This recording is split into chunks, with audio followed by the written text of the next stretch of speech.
پیارے بچوں، ایک جنگل میں بہت سے جانور رہتے تھے۔ ان میں ایک زرافہ بھی تھا جو قد کاٹ اور ڈیل ڈول میں بہت بڑا تھا۔ ایک دن اچانک شیر نے اپنی خوراک بنانے کے لیے اس پر حملہ کر دیا۔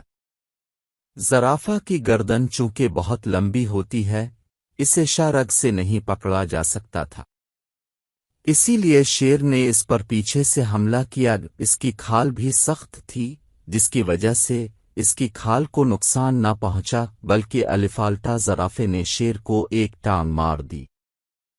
ٹانگ سیدھی شیر کے سینے میں لگی اور وہ گر کر تڑپنے لگا۔ زرافے نے غصے میں اس پر اپنی ٹانگ سے دوسرا حملہ کیا، جس سے شیر وہیں تڑپ تڑپ کر مر گیا۔ اب زرافہ غرور سے کہنے لگا کہ اس نے شیر کو مار دیا ہے۔ دوسرے جانور اسے حقیر لگنے لگے تھے، وہ انہیں الیفالٹی سیدھے ناموں سے پکارنے لگا۔ سب جانوروں پر زرافے کی دہشت طاری تھی۔ ایک دن چند جانور لومڑی کے پاس آئے اور اس سے زرافہ کی شکایت کرتے ہوئے فریاد کی کہ وہ زرافے کی دہشت سے نجات حاصل کرنے کا کوئی طریقہ بتائیں۔ اب تو دوسرے شیر بھی اس سے ڈرنے لگے تھے۔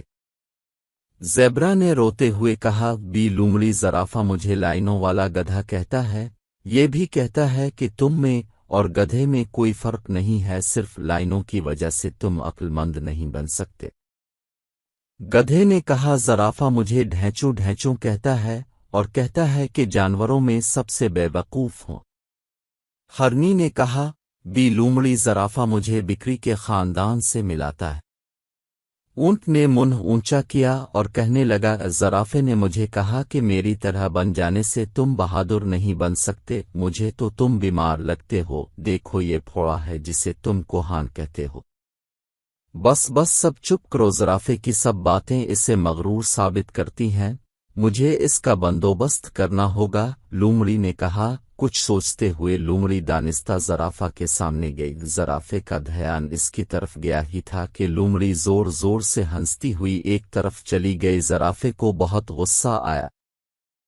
اگلے دن پھر یہی ہوا، لومڑی نے اسے دیکھا تو زرافہ اور بھی تلملایا۔ 2-4 دن چھوڑ کر لومڑی نے پھر یہی کیا، جس سے زرافہ آگ بگولا ہو گیا کہ 2-4 دن سے لومڑی مجھے دیکھ کر کیوں ہنستی ہے۔ آخر اس نے لومڑی سے کہا کہ تم میری طرف دیکھ کر ہنستی کیوں ہو؟ اس پر لومڑی نے کہا، جناب جنگل میں جانور طرح طرح کی باتیں کر رہے تھے، ایک خوبصورت بے ڈینگا دراز قد، لمبی سی گردن، چوٹا سا منہ، 4 ٹیڑھے پراکنا بڑا بدن اور چھوٹی سی دم والا ایک جانور ہے۔ میں جب تمہیں دیکھتی ہوں تو مجھے ہنستی آ جاتی ہے۔ ویسے تمام جانور سچ کہتے ہیں، ذرا ٹھہرو گے میں اپنے بچوں کو لے آؤں، وہ بھی تمہیں دیکھ کر ہنس لے۔ زرافے کو احساس ہوا کہ واقعی میں خوبصورت ہوں جو اتنے جانور مجھے دیکھ کر باتیں کرتے ہیں۔ لومڑی اپنے بچوں کو لے کر آئی، وہ بھی اسے دیکھ کر ہنسنے لگے۔ وہ زرافے کو لے کر جھیل پر گئی، وہ پانی میں اپنا عکس دیکھ کر شرمندگی محسوس کرنے لگا۔ اس نے دل میں سوچا کہ آج کے بعد کسی کو برا بھلا نہیں کہوں گا، نہ ہی کسی کا مذاق اڑائے گا۔ ہم سب جانوروں کو اللہ تعالیٰ نے بنایا ہے، پھر مذاق کیسا؟